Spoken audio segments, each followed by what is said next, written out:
What's going on, guys? Welcome back, and today I'm going to be painting up two models. They're pretty much the same. It's these Scarab Occult Thousand Sun Terminators, but there's two different ways to base coat them. So the big idea here is which is quicker, which is easier, because the amount of armor trim that is on these, they should be served up with turkey with all the trimming. And the reason I'm not using Rubric Marines is because I cannot for the life of me find a box that's in stock of them. So it's going to have to be these guys. It's pretty similar. There's still loads of armor trimming to be done. So which one is easier? Now I want comment down below, because I've got two times for you here. One of these models took me 2 hours, 11 minutes and 55 seconds to paint. The other one took me 1 hour and 40 minutes and 58 seconds to paint. So put your guesses down below to see which one, which one do you guys think took longer and was harder to paint. So I've started off by base coating this in Retributor armor, which can be bought in a rattle can, and then I'm going to be dry brushing on Sigmarite, which is from the Citadel dry range. Once you've got that up to a level where you're happy, we're going to move on to the next phase, which is very simple. It's sort of colouring the lines, and we're going to do all the armour panels. So once you've got all your gold done, and it's at a level where you're happy with, we'll move on to that next phase. Funnily enough, we're going to be using Thousand Suns Blue, which is a colour by Citadel for, well, I guess for Thousand Suns. So we're going to be starting off with that one, and it is as simple as I said. It is colour by numbers in between the lines. We'll do all the armour panels up. So once we've got all our panels done in this Thousand Sun Blue, we're then going to go over and do Ahriman Blue, which is sort of more of a turquoisey blue. And we're not quite going to be dry brushing in the same sort of sense. What we're going to be doing is getting that paint onto the brush and just sort of rubbing it onto the blue. So we're not colouring it in perfectly. We'll just sort of go, it's kind of like a dry brush, but a more controlled way of doing it. If you get any blue onto the armour panels or onto the trim, don't worry. We'll be going back over with a little bit of gold afterwards, just to cover up any big mistakes. Any little mistakes, you can leave them. As a later on step, is going to be to do a wash in gnome oil, which will pretty much hide our mistakes, and it did for me, so it should for you. So now we're just going to pick out a quick few details with Ushamti Bone, which is going to be his loincloth here. I'm also going to do his eyes and any of the gems that I can see just to be picked out, because later on we're going to do something else with that colour. But just do your cloth now. So all our base colours are effectively on this model. Right, so our next point here is going to be to get our gnome oil out, make sure that the model is just out of frame at the bottom of the camera, and go to absolute town on it. So we're just going to absolutely smother it over, and that's going to get into all the recessed areas, and that's going to start hiding a lot of our mistakes as well. Once you've got it all on, dry your brush off, and then just start removing those little pools just by dabbing it in, and the brush will just absorb any excess gnome oil. Once that's done, let it dry, and then we're ready for the next phase.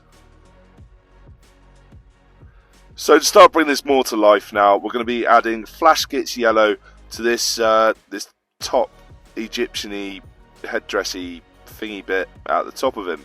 So we're going to be doing it alternate lines, so one's yellow, one's blue, one's yellow, one's blue. I'm going to use Flash Gits Yellow for this one because it's quite a nice bright one that stands out nicely with that blue. Again, you can use any colours you want. Once we're done with that, we're going to be moving on to those other areas that we did in the Ushamti Bone.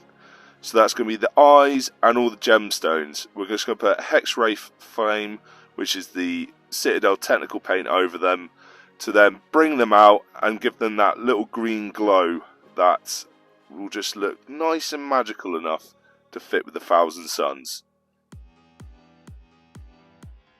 So now we're going to reach for Old Faithful Leadbelcher, and then we're going to be picking out a few details with that. So we're going to do the teeth on the sword that he's got, we're going to do the cables, and we're going to do part of his Stormbolter. So we're just going to pick out the panel on that, just to give it a little bit of variant, and that it's not just gold and more gold all over this Thousand Suns Terminator.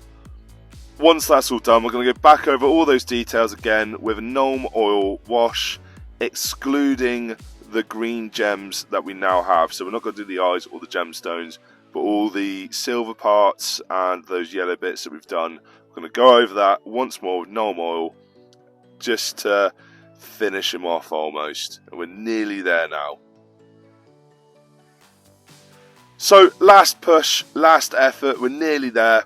We're going to be doing Temple Guard Blue, and we're going to be going back to what I was saying about doing sort of like a rubbing motion with our brush. So we're going to be coming in doing more of an edge highlight and that rubbing motion along the top of the armor panels, just to give it that top layer of highlight. And we've also gone down and put a Wraithbone down on the cloth to highlight that. And once we're done, go back over once again with your Retributor Gold, just to pick out any more details that we've gone over onto the armor trim on, and we're done for the first one. Looking good. Right, okay, so for the comparison, what I'm going to do for this one is it's armor first. I'm going to be dry brushing over the entire thing. I'm using the exact same colours. I say dry brushing at this point. This is more of an overbrush just to get the initial blue onto him. So what I also realised was, dear God, the amount of trim that I'm about to have to... oh God, existential crisis incoming. So I'm not going to show all of this, but this was the longest part, and it nearly drained my soul doing all this trim.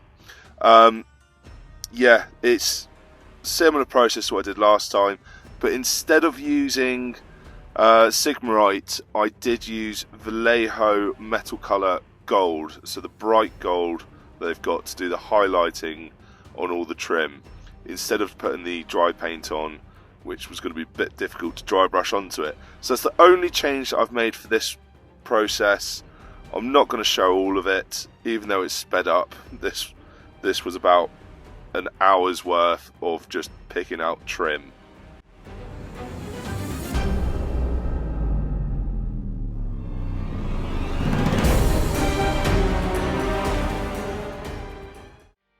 So all the processes after that were pretty much the same. I'm not going to dull you by taking you through and doing it all again. But this was the end result of doing the armor first. Now, back to the original question, which was longer? Well, actually, doing trim first took me 2 hours and 10 minutes. And doing the armor first took me 1 hour and 40. And oddly enough, I found doing the trim first the easier option. I preferred the afterlook, I preferred the method. I just found it just a much easier way of doing it. I know it takes a bit longer, but with practice that time will come down. So this is the first time I've ever painted any Chaos ever.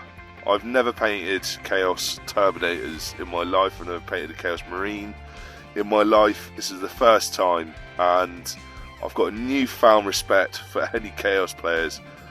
My God, hats off to you. All respect. So anyway guys, please like, share, subscribble, comment down below.